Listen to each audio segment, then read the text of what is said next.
करौली शंकर बाबा जी, इन्होंने बताया कि मुझे संस्कार मिले परिवार के, लेकिन सीधे माता पिता से नहीं मिले, दादा दादी से मिले।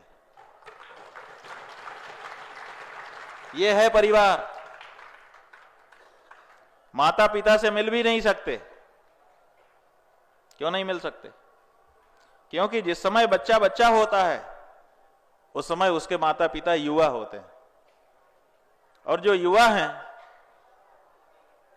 उनका तन मन कहीं और रहता है और उनके दायित्व तो अलग होते हैं। घर परिवार चलाने के लिए अर्जन करना उनका मुख्य कार्य होता है कि घर परिवार चलेगा कैसे, इसलिए हमको कमा के लाना है, तो उनका पूरा ध्यान अर्जन में होता है।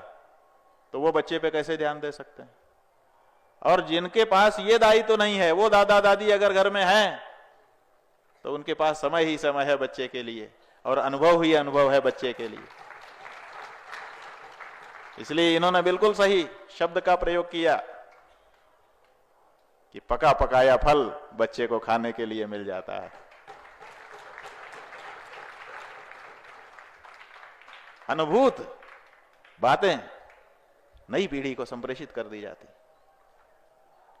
यह परंपरा है हमारी।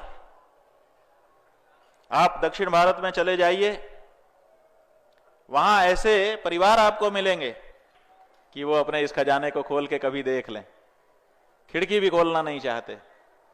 अब वो अगर भटक रहे हो तो उनके लिए हम कुछ नहीं कह सकते, लेकिन सच्चाई ये है कि जो भी इस खजाने में घुस गया वो माला माल होकर के निकला। अभी करौली शंकर बाबा जी ने हमको ये 25-30 पृष्ठ का एक आवेदन दिया। इसमें 401 ऐसे रोग लिखे गए हैं और फिर उनका निराकरण करने का दावा इसमें किया गया है। ये कहां से इनको मिला? जब हमारे पास आए तो इन्होंने हमको बताया कि सब हमारे ऋषि महर्षियों की देन है।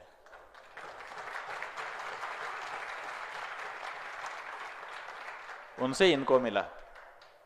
क्या इन्हीं को मिलेगा? आप लोगों को नहीं मिल सकता? मिल सबको सकता है। समस्या क्या है?